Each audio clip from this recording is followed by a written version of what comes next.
Hello, friends, and welcome to the Exams Made Simple. And we are back again with the Hindu Complete Newspaper Analysis for 31st of July 2021. 31 जुलाई 2021 का the Hindu newspaper analysis देखेंगे।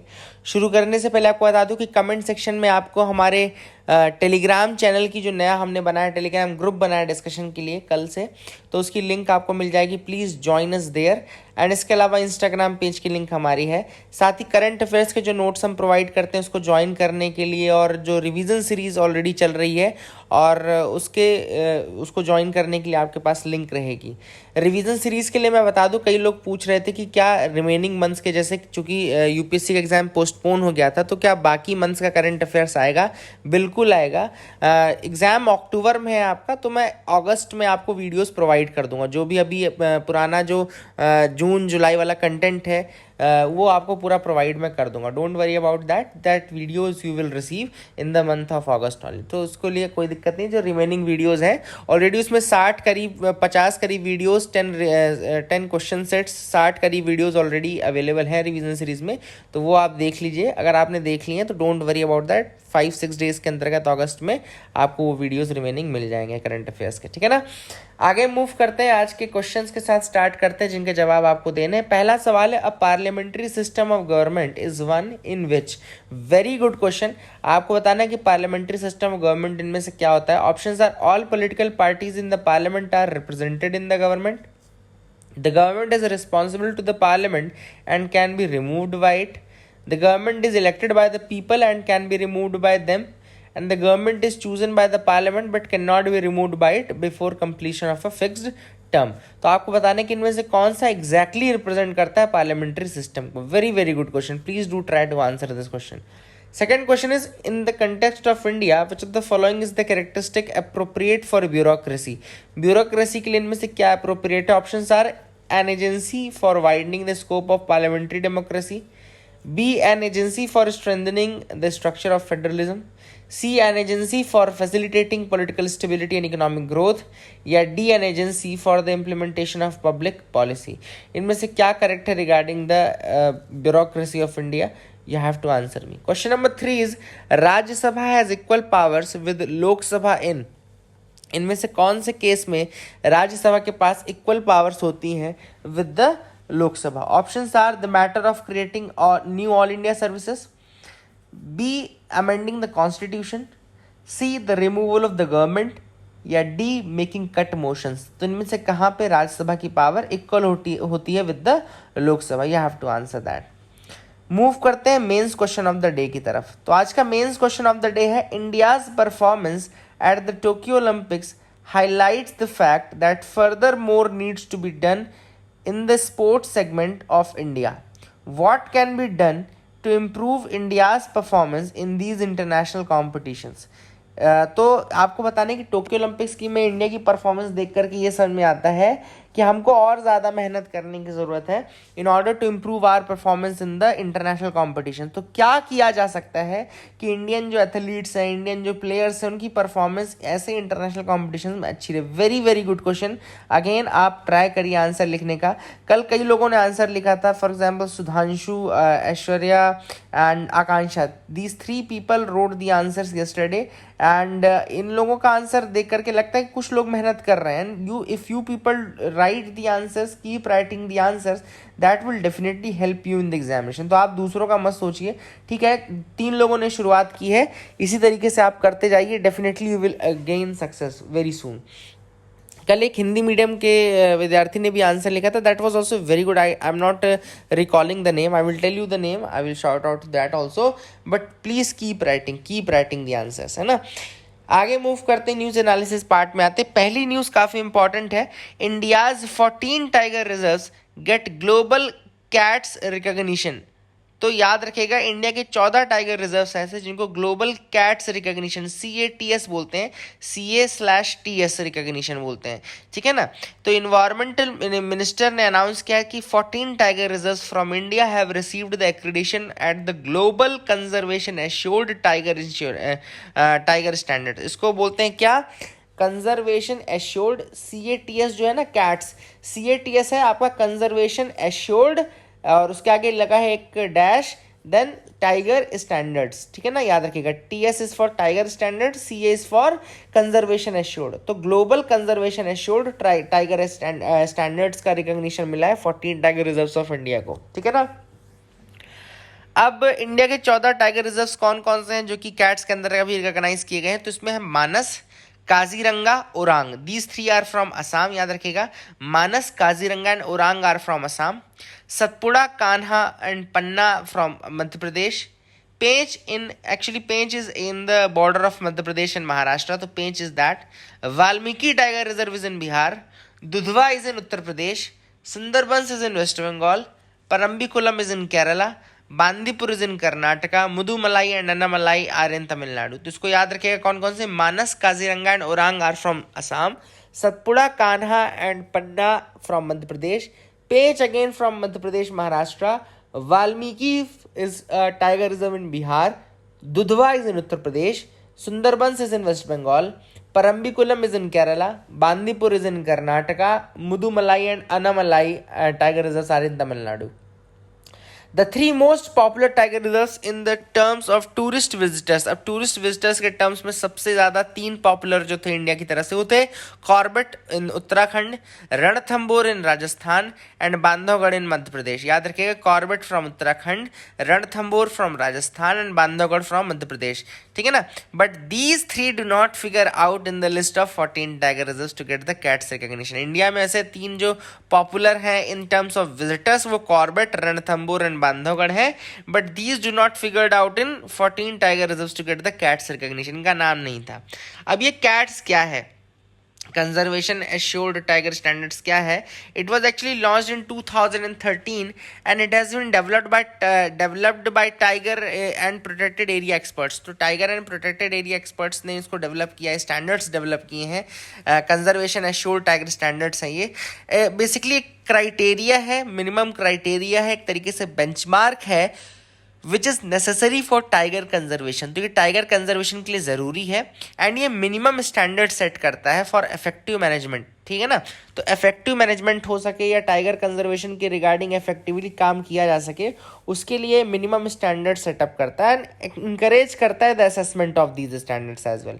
तो time पे उनका फिर standards का assessment भी किया जाता है कि वाकई जो चीज़ मतलब स्टैंडर्ड्स बनाए गए थे वो कितने फुलफिल हो रहे हैं, कहाँ फुलफिल हो रहे हैं, ठीक है ना। एक और चीज़ मेंशन थी इस आर्टिकल में, वो थी स्टेटस ऑफ लेपर्ड्स, है ना। Status of leopards mega herbivores 2018 report आई है, मेगा हर्बीवोर्स 2018 रिपोर्ट। तो मिनिस्ट्री ऑफ इन्वायरमेंट ने रिलीज़ किया है इस रिपोर्ट को, मेगा हर्बीवोर्स 2018 रिपोर्ट। तो according to the report in 2018 the number of leopards in tiger range states of India was 12,852। तो याद रखिएगा लेपर्ड्स के जो नंबर हैं टाइगर रेंज में वो 12,852 है and this was an increase from the 2014 figure. 2014 में जो लेपर्ड्स हैं उनके नंबर थे 7,910, अब वो बढ़ करके हो गए 12,852। स्नो लेपर्ड्स का आपको याद रखना है कि एक सेंटर उत्तराखंड में, पहला सेंटर जो स्नो लेपर्ड्स का प्रोटेक्शन के लिए बनाया गया था वो उत्तराखंड में बनाया गया था, ये भी आप याद रख सकते हैं। अगली जो न्यूज़ है वो है रिगार्डिंग जियो इमेजिंग सैटेलाइट EOS-03। तो geo imaging satellite EOS-03 schedule to be launched in the third quarter of 2021। तो याद रखिएगा 2021 के थर्ड क्वार्टर में ये जो आपकी EOS-03 है geo imaging satellite that will be launch. तो इसको भी आप याद रख सकते हैं, ठीक है ना। That is again a thing which you can remember.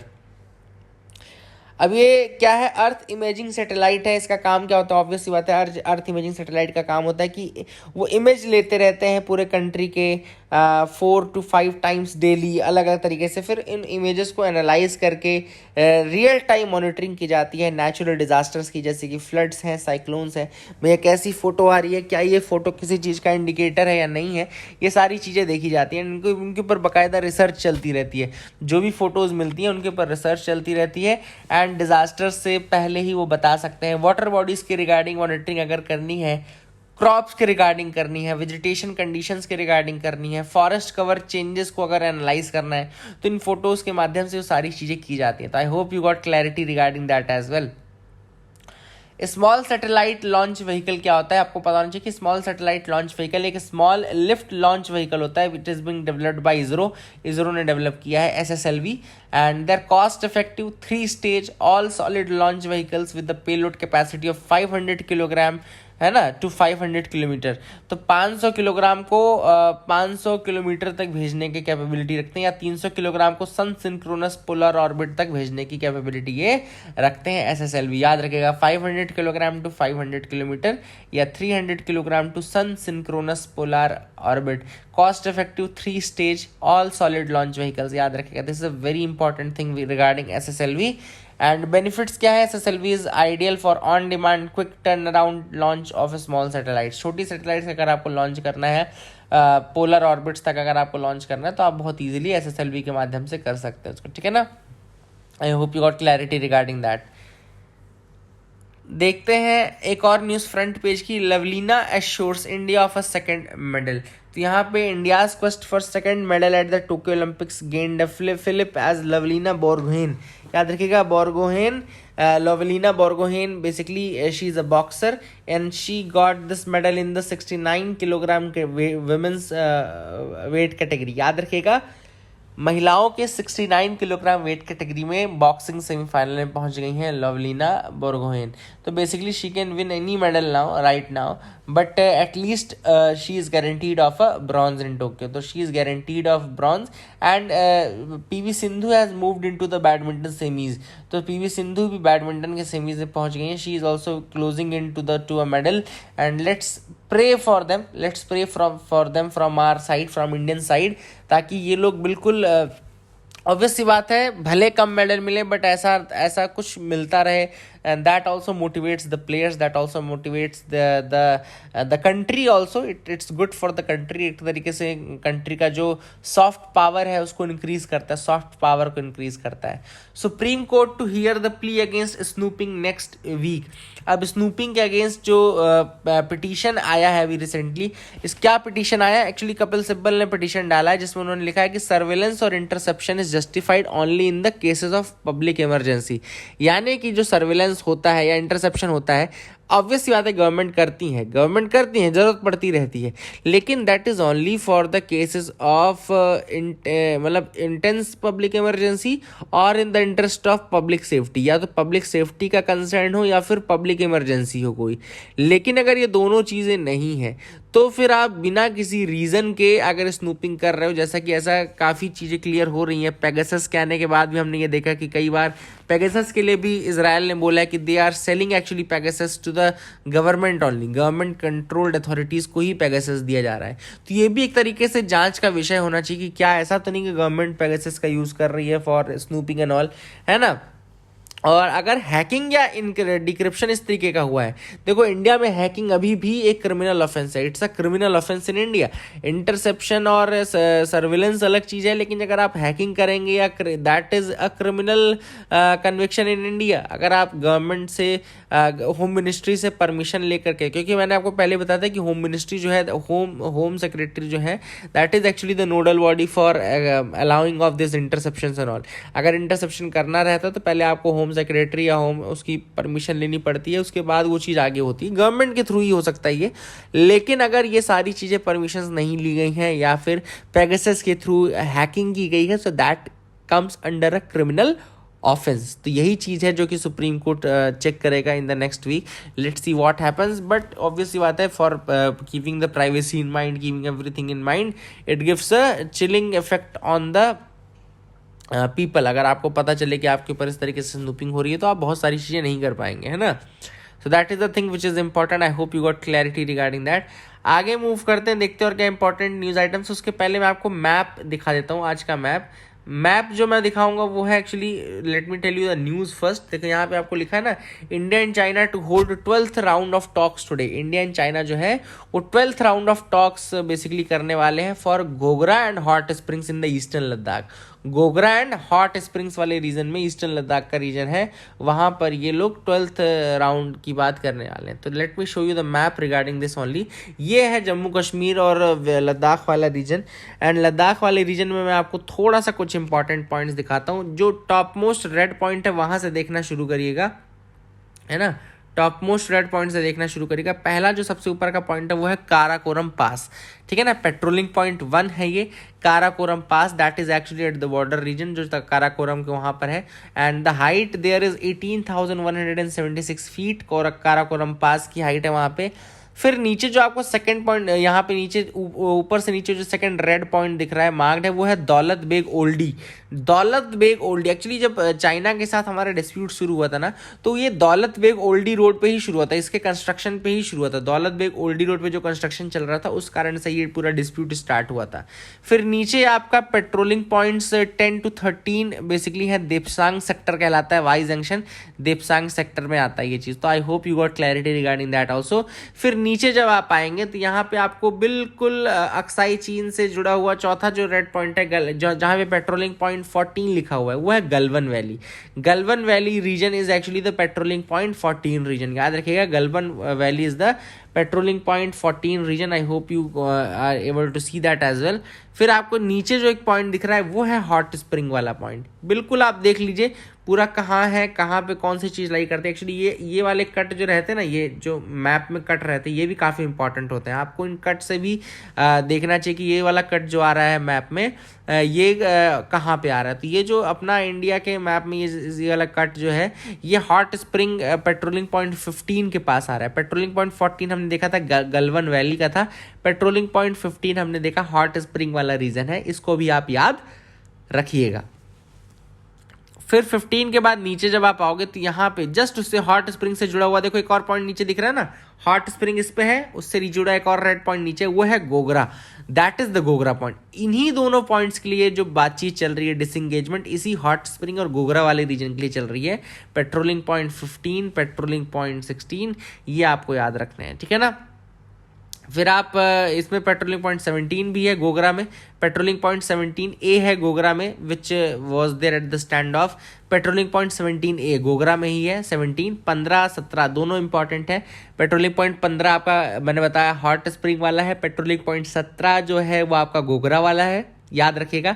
आगे देखो तो यहाँ पे north bank of Pangong Tso, फिर आएगा north bank of Pangong Tso river जिसमें फिंगर 4 वाला रीजन लाई करता है। जो नेक्स्ट पॉइंट है रेड वह northern banks of Pangong Tso finger 4।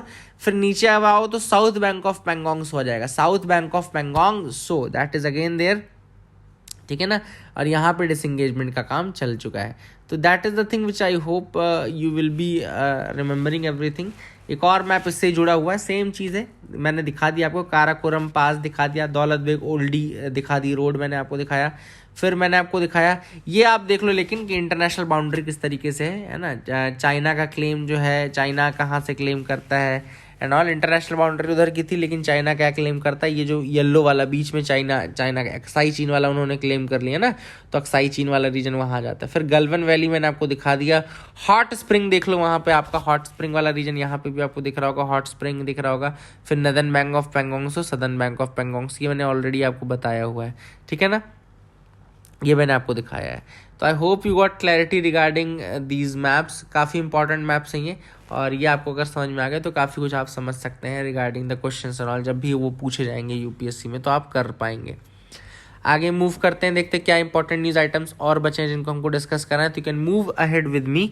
यहाँ पे हम आते हैं टू द एडिटोरियल सेक्शन। एक एडिटोरियल ही आज हम डिस्कस करेंगे, law and the law makers, law and the law makers. तो यहाँ पे सुप्रीम कोर्ट ने बेसिकली एक रूलिंग दी है recently that legislative privilege can not be extended to provide legal immunity to criminal acts committed by the law makers और to B welcomed by for 2 reasons. तो यहाँ पे सुप्रीम कोर्ट ने क्या रिसेंटली रूलिंग दी है कि लेजिस्लेटिव जो प्रिविलेज है, legislative privilege cannot be extended to provide legal immunity in criminal acts। तो लॉ मेकर्स अगर असेंबली के अंदर यानी कि लॉ मेकर्स अगर लेजिस्लेटिव असेंबली के अंदर कोई इलीगल एक्ट या कोई क्रिमिनल एक्ट करते हैं तो उसको प्रोटेक्शन नहीं दी जा सकती। क्या होता है, कई बार लॉ मेकर्स ये बोलते हैं कि भैया हमारे यहाँ पास तो लेजिस्लेटिव फ्रीडम थी, लेजिस्लेटिव प्रिविलेज थी, पार्लियामेंट्री प्रिविलेज है हमारे पास इम्यूनिटी है कि हम जो भी एक्ट करेंगे अंदर वो बिल्कुल प्रोटेक्टेड रहेगा, उसके ऊपर कोई क्रिमिनल ऑफेंस नहीं। बट ऐसा नहीं है, यहाँ पे सुप्रीम कोर्ट का कुछ और कहना है। सुप्रीम कोर्ट ने कहा है कि लेजिस्लेटिव प्रिविलेज जो है वो एक्सटेंड नहीं की जा सकती to provide the legal immunity in case of criminal acts. अगर आप क्रिमिनल एक्ट कर रहे हैं असेंबली के अंदर तो आपको फिर इम्यूनिटी नहीं दी जा सकती, and that is very good. पहली चीज़ तो ये क्या रहता है कि जो पार्लियामेंट या लेजिस्लेटिव असेंबली है वो बहुत पवित्र जगह है मेरे हिसाब से। देखो वो भी बहुत है, ये बहुत पायस प्लेसेस हैं, यहाँ पे पॉलिसीज़ बनाने का काम होता है। इस तरीके का जो अनरूली बिहेवियर है, जो अनरूली बिहेवियर इस तरीके का होता है, या क्रिमिनल जो एक तरीके से ये एक्ट्स होते हैं कि प्रॉपर्टी का नुकसान करना, जैसे केरला में लगभग 2.5 लाख की प्रॉपर्टी तोड़ दी गई, नुकसान कर दिया गया उसका। तो ये जो चीज़ें हैं that is actually the public, जो टैक्स पेयर्स मनी ही है, ये सारा टैक्स पेयर्स का ही पैसा है। और ये जो डिस्ट्रक्शन कर रहे हैं आप लोग in the name of immunity and all, that is not actually very valid. तो ये एक तो अनरूली बिहेवियर है, दिस इज़ नॉट ये शोभा नहीं देता कुल मिलाकर के। जैसा कि मैं कहना चाहता था कि ये शोभा नहीं देता है for the parliamentarians, for the dignitaries who are being elected there for making policies for the public.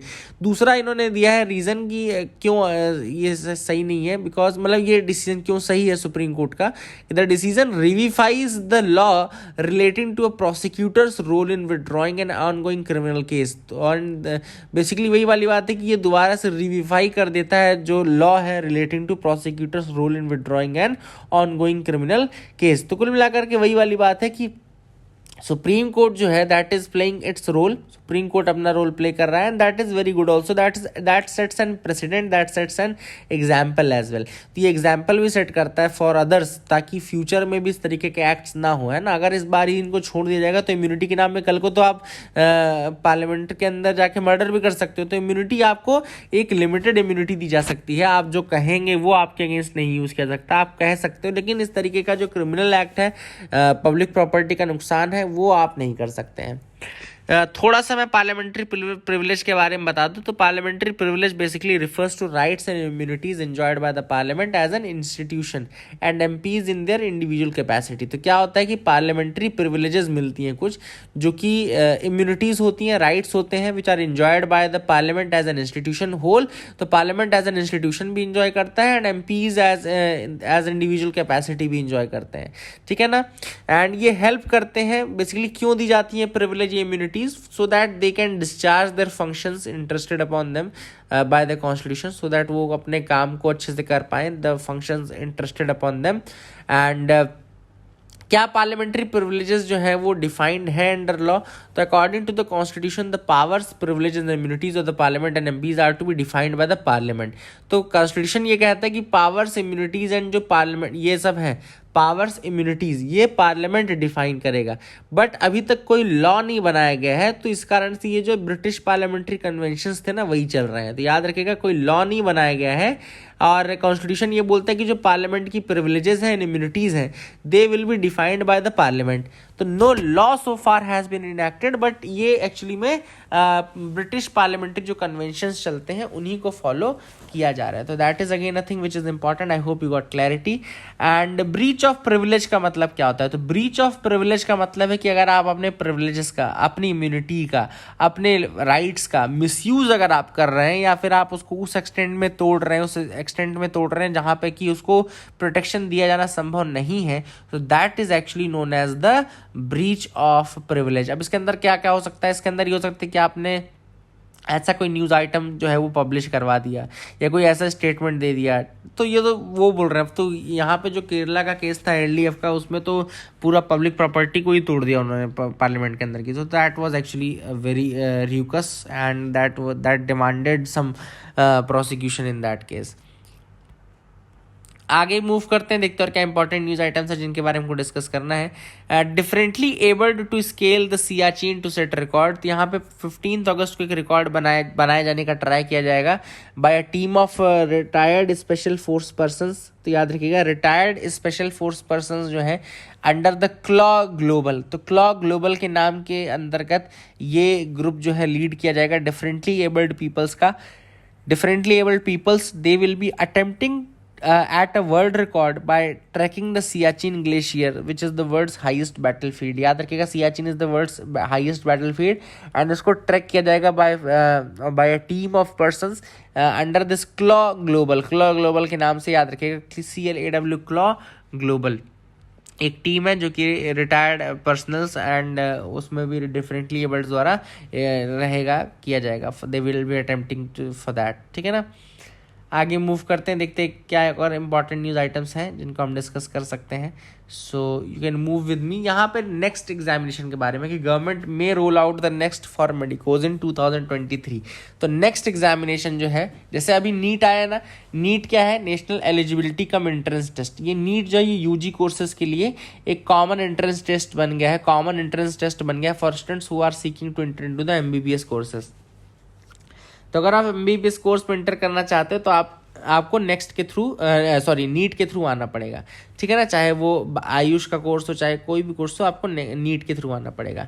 Now NEXT जो है that is envisaged as a uniform exit test. जो नेक्स्ट है वो एक यूनिफॉर्म एग्जिट टेस्ट है. तो next basically क्या होता है कि ये जैसे पहले पीजी होता था ना, पोस्ट ग्रेजुएट का एग्जामिनेशन होता था. अब क्या होगा, जैसे नीट के थ्रू आपने एडमिशन ले लिया, अब आपने 5 साल पढ़ाई कर ली, उसके बाद जब आप प्रैक्टिस करने के लिए जाना चाहते हो या लाइसेंस लेना चाहते हो to practise the modern medicine and all, तो उसके लिए भी आपको एक एग्जाम देना पड़ेगा जो कि नेक्स्ट एग्जाम रहेगा या फिर एग्जिट एग्जामिनेशन रहेगा. और इसके बाद फिर मेरिट बेस्ड एलोकेशन होगा पीजी सीट्स के लिए भी, कि अगर आपको स्पेशलाइजेशन करना है, चाहे एनेस्थीसिया में करना है, चाहे आपको किसी भी अलग फील्ड में करना है, तो उसके लिए फिर आपको पीजी क्वालिफाई करना पड़ेगा. ठीक है ना. एंड नेक्स्ट जो एग्जामिनेशन है दैट विल बी दैट, अब उसी के लिए होगा, एग्जिट टेस्ट के लिए होगा. बाहर से जो लोग पढ़ के आ रहे हैं, जैसे कई लोग रशियन डॉक्टर्स भी होते हैं इंडिया में. Russian doctors in the sense कि जब इंडिया में एडमिशन नहीं मिलता तो कुछ लोग फिर रशिया जाते हैं, वहाँ पर एडमिशन लेते हैं ना.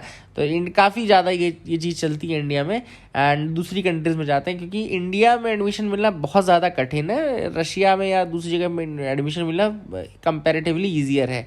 तो ऐसे लोग जो फिर रशिया से डिग्री लेकर के या मेडिकल डिग्रीज बाहर से लेकर के आते हैं, उन्हें भी अब नेक्स्ट एग्जामिनेशन क्लियर करना पड़ेगा if they want to do the practice in India. अगर उन्होंने नेक्स्ट क्लियर कर लिया तो they will be able to do the practice in India. तो ये भी आप याद रखिएगा, नेक्स्ट एग्जामिनेशन जो है दैट इज़ देयर. आगे मूव करते हैं, देखते हैं और क्या इंपॉर्टेंट न्यूज़ आइटम्स है जिनके बारे में हमको डिस्कस करना है. तो you can move again with me. यहाँ पर है ब्रेक थ्रू इन्फेक्शन. आप सबको पता होगा डेल्टा वेरिएंट के बारे में न्यूज़ है कि ये ज़्यादा कंटेजियस है, चिकन पॉक्स की तरह है, कि मतलब कि हुआ नहीं कि बगल वाले को तुरंत फैलेगा. तो काफ़ी ज़्यादा कंटेजियस है delta variant. And breakthrough infections देखे जा रहे हैं, मतलब कि ऐसे लोग जिनको वैक्सीनेशन लग चुका है, ऐसे लोग जिनको मतलब कि एक बार कोविड हो चुका है, उनको दोबारा कोविड हो रहा है, जो लोग वैक्सीनेटेड है उनको भी कोविड हो रहा है. तो इस तरीके का जो ब्रेक थ्रू इन्फेक्शन है काफ़ी ज़्यादा देखने को मिल रहा है डेल्टा वेरिएंट स्पेशली. ठीक है ना. तो इससे थोड़ा बच करके रहिएगा. तो थोड़ा आप मतलब जो अपनी वो है वो करिए. कोर सेक्टर्स ग्रू 8.9 इन जून. तो कोर सेक्टर्स जो है 8.9% से ग्रो कर गए हैं in the month of June, इसको याद रखेगा. एंड कोर सेक्टर्स के बारे में आपको पता होना चाहिए कौन कौन से कोर सेक्टर्स हैं. कोर सेक्टर्स हैं आपके basically 8 core sectors are there. Refinery products, electricity, steel, coal, crude oil, natural gas, cement and fertilisers. इसी ऑर्डर में है. Refinery products, electricity, steel, coal, crude oil, natural gas, cement and fertilisers. ठीक है ना. इसको याद रखिएगा. इसके अलावा एक और चीज़ याद रखिएगा कि जो कोर सेक्टर्स हैं उनका IIP यानी कि इंडेक्स ऑफ इंडस्ट्रियल प्रोडक्शन जब निकालते हैं, उसमें जो वेटेज है वो 40.27% का है. 40.27 यानी कि 40% का वेटेज IIP में तो कोर सेक्टर्स का ही है. ठीक है ना. तो काफ़ी इंपॉर्टेंट है. एंड IIP के बारे में आपको पता होना चाहिए कि नेशनल स्टेटिस्टिकल ऑफिस उसको निकालता है. CSO निकालता है. एक्चुअली CSO मर्ज हो गया है NSO के अंतर्गत. याद रखिएगा, नेशनल स्टेटिस्टिकल ऑफिस निकालता है which is under the ministry of statistics and programme implementation. और IIP जो है बेसिकली 3 ब्रॉड सेक्टर्स पे निकालता है. Mining, manufacturing and electricity. Mining, manufacturing and electricity. Core sectors का वेटेज जो है वो 40%, 40.27% के पास है. और IIP का जो बेस ईयर है वो 2011-12 है. IIP का बेस ईयर कितना है? 2011-12. इसको भी आप याद रखेगा. एंड 8 कौन कौन से कोर सेक्टर्स है वो मैंने आपको बता दिया. फिर से एक बार याद रखिएगा. रिफाइनरी प्रोडक्ट सबसे ज़्यादा, then electricity, then steel, then coal, then crude oil, then natural gas and then cement and then fertiliser. I hope you got clarity regarding that as well. आगे मूव करते हैं, देखते हैं क्या इंपॉर्टेंट न्यूज़ आइटम्स हैं। तो that is it for the day friends. Answers मैं आपको आज के बता दूं, जो क्वेश्चंस मैंने पूछे थे उनके आंसर्स बता देता हूं। Let me tell you the answers for today's question. पहला सवाल था पार्लियामेंट्री सिस्टम क्या है, तो पार्लियामेंट्री सिस्टम में basically a government is responsible to the parliament and can be removed by it. Second, B will be the answer. Government जो रहती है वो पार्लियामेंट को रिस्पॉन्सिबल रहती है एंड उसके द्वारा रिमूव की जा सकती है। डी भी गलत हो जाएगा, क्यों? क्योंकि ऐसा नहीं कि कोई फिक्स टर्म है, जब भी नो कॉन्फिडेंस पास हो जाएगा वो रिमूव हो जाएगी।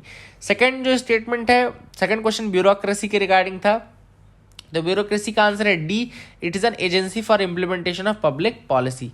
तीसरा सवाल है राज्यसभा के पास इक्वल पावर लोकसभा में कब आती है, तो याद रखिएगा for amending the constitution. B will be the answer for this, ठीक है ना। बाकी केसेस में पहले ए जो है उसमें राज्यसभा के पास ज़्यादा पावर है ऑल इंडिया सर्विस क्रिएट करने में, अमेंडिंग द कॉन्स्टिट्यूशन में बराबर पावर है, रिमूवल ऑफ द गवर्नमेंट में कम पावर है एंड मेकिंग कट मोशंस में कम पावर है। So that is it for the day friends. I hope you like our video. Please do like and subscribe, keep loving us, keep sharing us. Thank you and have a nice day.